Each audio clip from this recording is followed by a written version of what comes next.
Assalamualaikum warahmatullahi wabarakatuh. Nah, di video kali ini akan ada bahasan soal UAS Matematika kelas 6 semester 1 ya. Ini untuk tahun ajaran 2023-2024 kurikulum merdeka. Nah, langsung saja ke soal nomor 1. Nah, untuk soal nomor 1 ini ada sifat asosiatif ditunjukkan pada persamaan. Nah, untuk sifat asosiatif itu tidak akan mengubah hasilnya ya. Jadi kalau semisal urutan penjumlahannya itu 3 tambah 6 tambah 4 untuk awal atau yang ada angka di kiri sama dengan, berarti yang di kanan sama dengan itu urutan angkanya itu tetap tapi kurungnya dipindah. Berarti untuk A benar atau salah? Nah, untuk A ini salah. Kenapa? Karena 6-nya di tengah ya. Ini 6-nya di awal. Berarti A bukan jawabannya. Berarti yang mana jawabannya? Yang urutannya itu sama tapi letak kurungnya itu berbeda. Yang mana? Yuk. Antara B, C, D. Berarti yang C ya. Kenapa yang C? Karena di sini kan letaknya 3 plus 6 plus 4. Nah, untuk yang di kanan sama dengan ini letaknya itu juga sama, 3 plus 6 plus 4. Akan tetapi yang membedakan adalah letak kurungnya. Tapi untuk jumlahnya nanti atau hasilnya tetap sama, yaitu berapa? 13. Berarti untuk soal nomor 1 jawabannya yaitu yang C. Lanjut ke soal nomor 2. Nah, ini ada negatif 24 dikalikan dengan 99 sama dengan negatif 24 dikalikan 100 dikurangi dengan negatif 24 dikalikan dengan N. Nah, ini pertanyaannya, nilai N yang tepat untuk mengisi yang ada di dalam kurung ini berapa? Nah, ini termasuk sifat apa? Sifat komutatif kah? Sifat asosiatif kah? Sifat distributif kah? Nah, kalau sifat asosiatif itu seperti halnya soal nomor 1 tadi. Nah, untuk soal nomor 2 ini termasuk sifat distributif atau pengelompokan. Nah, kita lihat angka yang awal. Nah, angka yang awal adalah 99. Berarti untuk menuju ke angka 99 ini 100 itu perlu pengurangan atau perlu penjumlahan. Nah, perlu pengurangan berapa? 1. Berarti nah di abician kan yang angkanya 1 kan hanya C. Berarti untuk soal nomor 2 jawabannya yaitu yang C. Lanjut ke soal nomor 3. Nah, ini ada faktor prima dari bilangan 700 nih. Nah, faktor prima, yang namanya faktor prima berarti kita harus mengetahui faktorisasinya terlebih dahulu. Nah, kita butuh oret-oretan nih. Faktorisasi dari 700 berarti berapa? Faktorisasi dari 700. Nah, di sini 700 2 kali 350 5 kali berapa? 70. Nah, di sini berapa? 3 kali 35 5 kali 7. Nah, untuk faktor primanya berarti angka yang kembar hanya ditulis satu saja. Berarti ini 2, 3, 5 dan 7. Nah, ini abjadnya kurang lengkap ya. 2, 3, 5 dan 7, harusnya B, ini ada 7-nya, berarti jawabannya yang B. Lanjut ke soal nomor 4. Ini ada faktor persekutuan dari 30 dan 45 adalah. Nah, ini berarti kita harus mengetahui faktorisasinya terlebih dahulu dari angka 30 dan 45. Berapa ya angka 30 dan 40 faktor persekutuannya? Berarti kita mencari faktorisasinya terlebih dahulu. Nah, 30 berarti berapa? 2 kali 15, lanjut 3 kali 5. Untuk 45 berarti berapa? 3 kali 15, lanjut 3 kali 5. Berarti 30 itu berapa? 2 kali 3 kali 5. Untuk 45-nya berarti 3 pangkat 2 kali 5. Nah, faktor persekutuannya berarti angka yang sama. Nah, angka yang sama berarti 3 dan 5 faktor persekutuan 3 dan 5. Ini jawaban untuk soal nomor 4. Lanjut ke soal nomor 5, FPB dari bilangan 24, 60, dan 72. Berarti kita harus tahu faktorisasinya terlebih dahulu ya. Ini 2 kali 12, paham ya? Ini 2 kali 6, lanjut 2 kali 3. 60 ini berarti 2 kali 30, 2 kali 15, 15 terdiri dari 3 kali 5. 72 berarti langsung 2 kali 36, 2 kali 18, 3 kali 6, 2 kali 3, berarti 24 itu terdiri dari 2 pangkat 3 kali 3. Untuk 60 nya berarti terdiri dari 2 pangkat 2 kali 3 kali 5. Nah untuk 72 nya berarti terdiri dari 2 pangkat 3 kali 3 pangkat 2. Nah yang ditanyakan adalah FPB. Pangkat yang sama diambil yang kecil, berarti 2 pangkat 2 dan 3. Untuk faktor yang tidak sama nggak usah ditulis, berarti 2 pangkat 2 berapa? 4 kali 3 berapa berarti? 12. Berarti FPB dari 24, 60, dan 72 yaitu 12. Lanjut, KPK dari bilangan 48, 54, dan 80. Ini sama aja caranya, kita cari faktorisasinya terlebih dahulu. Ini 2 kali 24, 2 kali 12, lanjut 2 kali 6, 2 kali 3 ya, paham ya? Terus lanjut 54, ini berarti 2 kali berapa? 25, 27. Berarti lanjut 3 kali 9, lanjut 3 kali 3. Untuk 80 nya berarti 2 kali 40, 2 kali 20, 2 kali 10, 2 kali 5. Berarti faktor dari 48 1, 2, 3, 4, berarti 2 pangkat 4 kali 3. Untuk 54 nya berarti terdiri dari 2 kali 3 pangkat 1, 2, 3. Untuk 80 nya berarti terdiri dari 2 pangkat 1, 2, 3, 4, 2 pangkat 4 kali 5. Berarti yang ditanyakan apa? KPK. Nah, faktor yang sama pangkatnya yang paling besar, berarti yang tidak sama tetap ditulis. Berapa berarti? 2 pangkat 4, 4 kali 4 berapa? 16 kali 3 pangkat 3, 27 kali 5 berapa? Nah ini kita susun ke bawah saja gak apa-apa. 16 kali 27 42, 11, 12 minus 1, 3, 2, 3, 4 kali 5. 10 nyimpen 1, 15, 16 nyimpen 1, 21, 2160. Itu KPK dari soal nomor 6.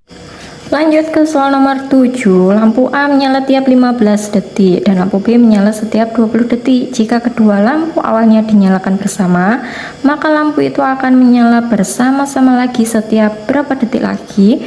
Nah, di sini ada kata kunci yaitu menyala bersama-sama lagi. Berarti ini sama dengan mencari KPK. KPK dari angka 15 dan angka 20. Berarti untuk mencari KPK, kita awalnya harus memfaktorkan bilangan tersebut. Ini 3 kali 5, 20 nya terdiri dari 2 kali 10 dan 2 kali 5, berarti 15 nya berapa? 3 kali 5. Untuk 20 nya berarti 2 pangkat 2 kali 5. Ini kita cari KPK, berarti angka yang sama, yang tidak sama tetap ditulis. 2 pangkat 2 kali 3 kali 5 berarti berapa?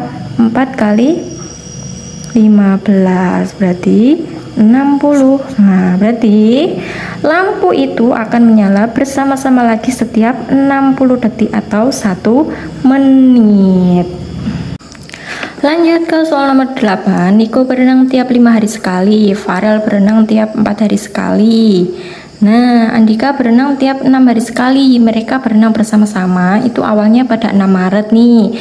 Dan pertanyaannya, mereka itu berenang bersama-sama lagi itu pada tanggal berapa? Berarti ini sama dengan soal yang sebelumnya. Kita harus mencari KPK. Nah, untuk mencari KPK, kita harus bisa tahu faktor dari bilangan yang ada di soal. Nah, bilangannya itu berapa? Bilangannya yaitu 5, 4 dan 6. Nah, 6 itu kan angka itu sendiri.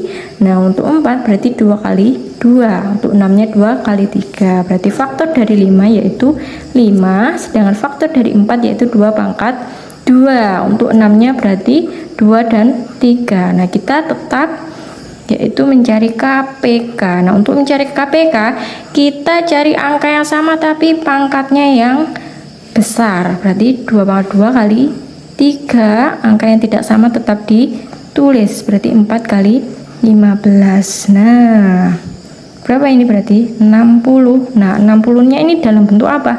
Dalam bentuk hari. Nah, 60 hari setelah 6 Maret, berarti 2 bulan ya.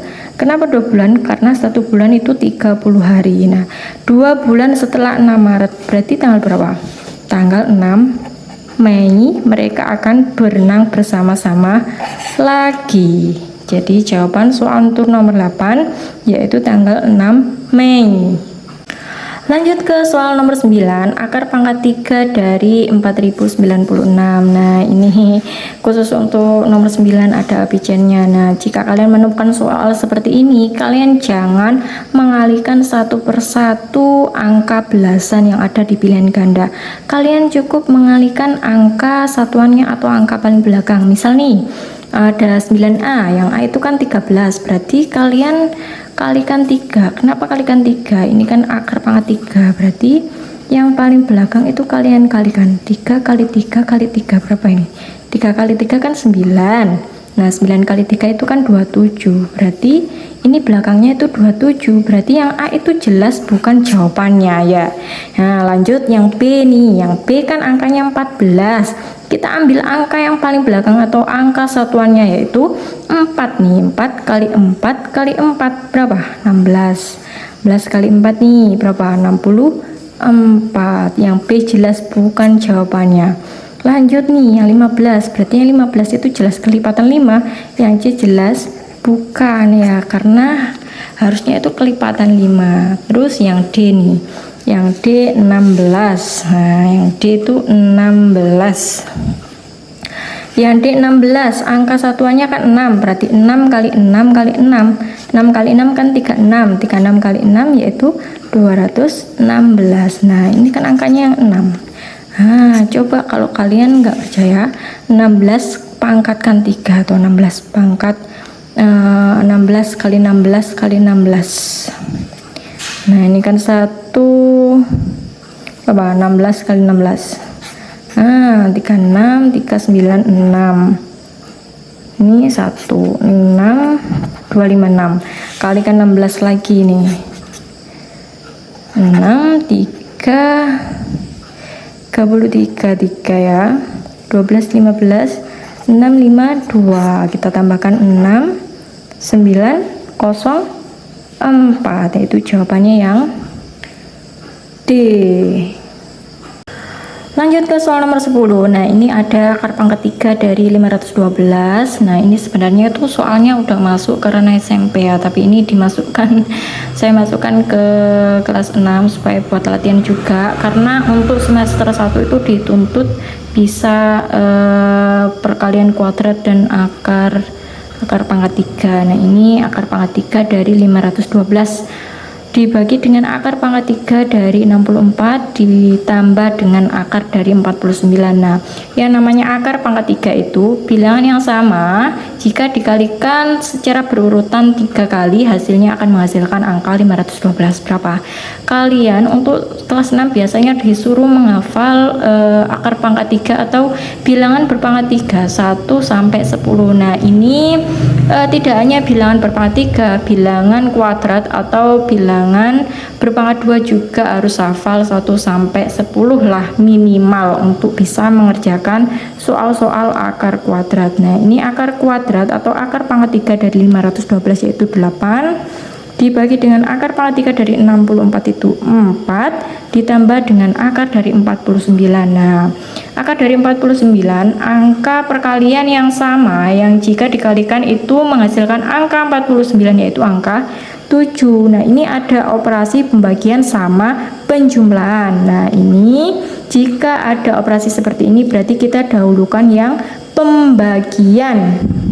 Nah, jika udah seperti ini berarti 8 dibagi 4 berapa? 2. 2 ditambah dengan 7 hasilnya 9. Jadi untuk soal nomor 10 jawabannya yaitu yang C. Nah, sebelum lanjut ke soal selanjutnya yang baru bergabung di channel ini ya, silakan subscribe terlebih dahulu. Nah, jika kalian suka dengan video ini, jika kalian dirasa video ini bermanfaat, silakan di-share ke teman-teman kalian, silakan di-like dan silakan di-subscribe. Lanjut ke soal nomor 11. Nah, ini ada 8 pangkat 3 nih. Tadi kan ada di soal sebelumnya itu akar pangkat 3 dari 512 itu 8. Berarti ini kebalikannya. Jika akar pangkat 3 dari 512 itu hasilnya 8, berarti 8 jika dipangkatkan 3 hasilnya yaitu 512. Nah, ditambah dengan akar pangkat 3 dari ini itu 12. Nah, minimal itu hafal bilangan kuadrat atau bilangan akar pangkat 3 itu 1 sampai 20 lah minimal. Ini untuk SD kota biasanya itu kayak ditekankan gitu buat menghafal soal-soal atau angka-angka kuadrat. Nah, ini berarti 12 ya dibagi dengan 3 plus 4 pangkat 3 berarti berapa tadi? 64. Nah, ini kan ada operasi pembagian nih. Berarti kita kurung terlebih dahulu, berarti tinggal 512 plus 4 plus 64. Berapa berarti? 60, ini 68 ya. Berarti kita jumlahkan 512 ditambah dengan 68. Ini 10 nyimpen 1, 8, 580. Berarti jawabannya yaitu yang A. Lanjut ke soal nomor 12. Nih ada paman sedang mengisi bak mandi nih dengan selang dalam waktu 20 menit. Bak tersebut itu udah terisi air sebesar 220 liter. Debit air tersebut adalah berapa? Nah, kalian itu nggak perlu ya menghafal rumus debit itu apa. Kalian perlunya hanya melihat satuannya. Ini kan liter per detik. Berarti rumusnya itu liter dibagi detik. Nah, liter itu apa? Liter itu satuan dari bak mandi ini ya. Nah, untuk menitnya berarti satuan dari waktunya kita tinggal membagi saja. Karena apa? Di sini itu per. Ya. Kalau di sini tuh liter dikali menit, berarti kita kalikan yang satuannya liter dengan yang satuannya menit gitu aja ya. Kalian nggak perlu menghafal rumus atau menghafal ya, tidak perlu menghafal rumus, kalian hanya melihat satuannya yang ada di soal. Nah, ini beruntung banget aku kasih sekalian satuannya, jadi kalian tinggal membagi saja ya dengan melihat satuan yang ada di soal. Berarti ini berapa debitnya? 220 dibagi dengan 20 yaitu 11 liter per menit. Jawaban soal nomor 12 yaitu yang A. Lanjut ke soal nomor 13. Nah, jika air terjun dapat memindahkan 18.000 meter pangkat 3 air dalam waktu 1 jam, maka debit aliran air tersebut adalah. Nah, ini kalian nggak perlu menghafal rumus ya. Ini kalian lihat satuan yang ada di soal, meter pangkat 3 per detik. Nah, meter pangkat 3 kan satuan dari air ini ya, volume ya, berarti itu yang atas 18.000 karena satunya udah sama, nggak perlu diapa-apain. Nah, per detik nih. Nah, di sini kan detik itu satuan waktu, berarti waktunya berapa nih? Waktunya 1 jam. Nah, berhubung di jawabannya itu dalam satuan detik, berarti kita perlu mengubah satuan jam ini menjadi ke detik. Nah, berapa 1 jam? 1 jam berapa detik? Maksudnya 3600. Nah, ini kita tinggal bagi, coret saja nolnya, tinggal 180 bagi 36 yaitu 5. Nah, mudah bukan? Untuk soal nomor 13 yaitu yang A jawabannya. Nah, jika kalian suka, kalian like, dan jika kalian dirasa soal ini bermanfaat, kalian share ke teman-teman kalian dan jangan lupa subscribe. Lanjut ke soal nomor 14, sebuah kolam renang diisi air melalui pipa. Pipa tersebut mampu mengalirkan air sebanyak 720 liter nih dalam waktu 24 menit. Debit aliran air dalam pipa tersebut adalah, nah kita lihat satuannya. Satuannya itu harus dalam bentuk cm pangkat 3 dan detik. Nah, cm pangkat 3 itu satuan dari volume. Nah, berhubung volumenya itu masih dalam liter, berarti kita jadikan ke cm pangkat 3. cm pangkat 3 berarti dikali 1000, berapa berarti? 720.000. Nah, untuk per detik berarti detik itu kan satuan dari waktu, berarti waktunya berapa itu? 24 menit. Nah, menit kita jadikan detik.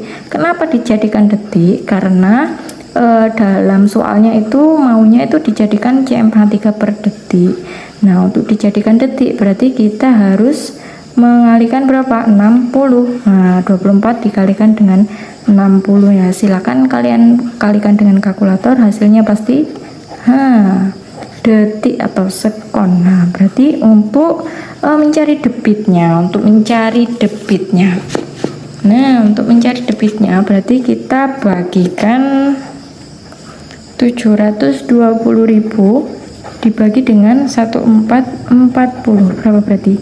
500 ya. Silakan bagi dengan kalkulator ya. cm pangkat 3 per detik atau per sekon. Nah, ini enggak kelihatan.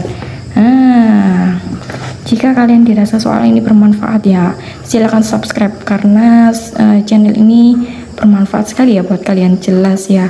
Kalau kalian ingin lebih mendalami soal-soal UAS ini, kalian bisa kerjakan kelompok dengan teman-teman kalian, saling koreksi itu lebih bagus ya. Nah, berarti soal untuk 14 jawabannya, soal nomor 14 jawabannya itu 500 cm pangkat 3 per detik. Lanjut ke soal nomor 15. Ini ada mobil pemadam kebakaran nih mengisi air dengan debit 360 liter per menit. Untuk mengisi mobil berkapasitas 14.000 liter dibutuhkan waktu. Nah, ini kan satuannya udah sama nih, di sini menit, di sini menit. Nah, di sini liter juga liter. Yang ditanyakan itu menit, berarti menit itu satuan waktu. Nah, untuk menemukan waktunya berarti berapa? Waktu sama dengan volume per debit. Nah, volume dibagi debit. Volumenya berapa? 14.000 dibagi dengan volume debitnya 360, sorry. Nah, berarti berapa ini? 1400 dibagi dengan 36, berapa? 1400 dibagi dengan 36. Kita porokapit aja ya. 1400 dibagi dengan 36, ini 140 kali 5 3 180, kebanyakan 36 kali 4 24, 2 kebanyakan 36 kali 3 18, 51 108, oke, kali 3 ini 36. 10 kurangi 6 ada 4, 10 kurangi 6 ada 4, 3 kosong. Nah, ini berarti 30. Jawabannya yaitu yang B. Kalau kalian kalau soal ini jawabannya ada yang salah, silahkan koreksi di kolom komentar ya. Jika kalian dirasa soal ini bermanfaat, kalian subscribe. Lanjut nih, soal nomor 16. Soal nomor 16. Luas jajar genjang yang alasnya 19 dan tingginya 13. Yang namanya luas jajar genjang berarti bentuknya jajar genjang kan seperti ini nih. Nah, ini alasnya, tingginya ini. Tingginya yang ini ya, tingginya. Nah, berarti luas jajar genjang rumusnya A kali T. Berarti kita tinggal mengalihkan 19 dan 13. 9 kali 3 berapa? 7. Dari ABC-an ini yang belakangnya 7 hanya D. Berarti jawaban soal nomor 16 yaitu yang D. Gitu aja, nggak usah repot. Nah, ini nih ada soal nomor 17 nih, sebuah trapesium dengan panjang garis sejajar. Nah, trapesium kan seperti ini gambarnya. Garis sejajar itu garis alas dan garis bawah, garis atas dan garis alas maksudnya. Berarti ini yang 24, yang 15 yang atas. Nah, 312 itu luasnya. Berarti kita tulis rumusnya dulu. Luas sama dengan A plus B kali T per 2. Berarti luasnya kita kalikan 2 berapa? 624 ya. A tambah B berarti 24 tambah 15 berapa? 39 kali T. T nya berarti tinggal 624 dibagi dengan 39 berapa? 624 dibagi dengan 39. Nah, 39 dikali berapa? Yang belakangnya ada 4. 9 kali 5 gak mungkin. 9 kali 6 belakangnya 4. 9 kali 7 kan belakangnya 3. 9 kali 8 belakangnya 2. Berarti jawabannya yang B. Paham ya ini ya? Nah, ini kan maksudnya gini. Ini kan luasnya udah ketemu 612 ya. 624 sorry. Dibagi dengan angka 39. Nah, kita cara gampangnya itu kita ambil angka satuannya atau angka paling belakang, kita kalikan dengan angka yang paling belakang yang ada di pilihan ganda. Misal nih 9 kali 5 kan belakangnya 5 nih, 45 ya. Di sini kan belakangnya 4, berarti jawabannya bukan A. Lagi nih 9 angka belakang, cari dengan abjad B yang paling belakang. 9 kali 6 kan 54. Nah, belakangnya kan 4, berarti jawabannya yang B. Gitu aja, nggak usah repot, nggak usah panjang-panjang karena akan sangat menyita banyak waktu. Lanjut ke soal nomor 18. Nah, ini ada sebuah layang-layang luasnya 210 cm pangkat 2. Jika panjang diagonal A 14, maka panjang diagonal B adalah, nah ini sama saja. Kita tulis rumusnya dulu. Luas layang-layang. Luas layang-layang berarti apa? Alas kali tinggi per 2. Nah, luasnya berarti ini kan bersilangan, kita kalikan dengan 2 berapa? 420. Alasnya berapa? Oh sorry, bukan alas tapi D1 kali D2. D1 nya 14, D2 nya ditanyakan, berarti D2 nya berapa? 420 dibagi dengan 14 berapa?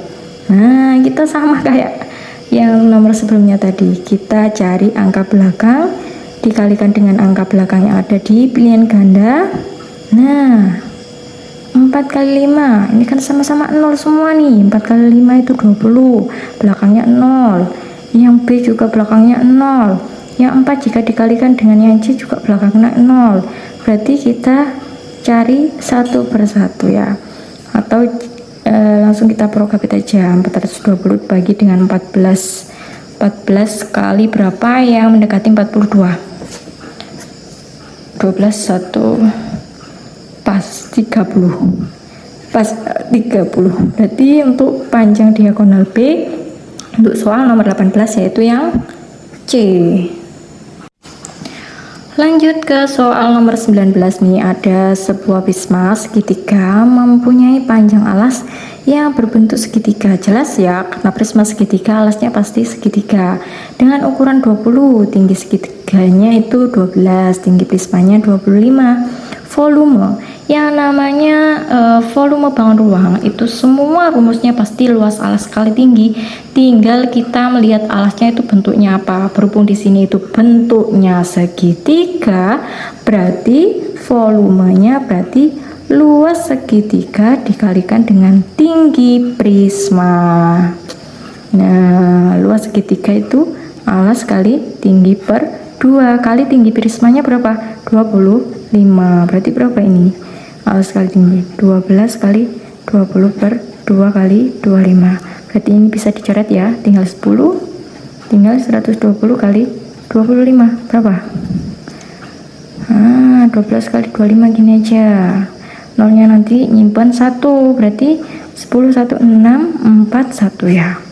0 10 2 berapa? Berarti 200. Nah, tadi nolnya kan nyimpan 1, berarti 2000 cm pangkat 3. Berarti jawaban untuk soal nomor 19 yaitu yang A. Paham ya sampai sini? Kalau kalian suka, kalian like. Kalau kalian dirasa soal ini sangat bermanfaat, kalian jangan lupa share ke teman-teman kalian dan jangan lupa subscribe. Nah, ini nomor terakhir nih, 20. Volume prisma segitiga. Prisma segitiga 8000 cm pangkat 3 dan luas alasnya ini tinggi prismanya adalah, nah ini yang ditanyakan itu tinggi prisma. Tadi kan udah dijelaskan di soal sebelumnya. Semua volume bangun ruang itu rumusnya luas alas dikali tinggi, tinggal kita lihat alasnya bentuknya apa. Berhubung ini luas alasnya itu segitiga dan udah diketahui 200 cm pangkat 2, berarti kita tinggal bagi aja tinggi prisma itu sama dengan volume prisma dibagi dengan luas alas. Berapa berarti? 8000 dibagi dengan 200. Kita coret nolnya, 12 tinggal 80 bagi 2 yaitu 40 cm.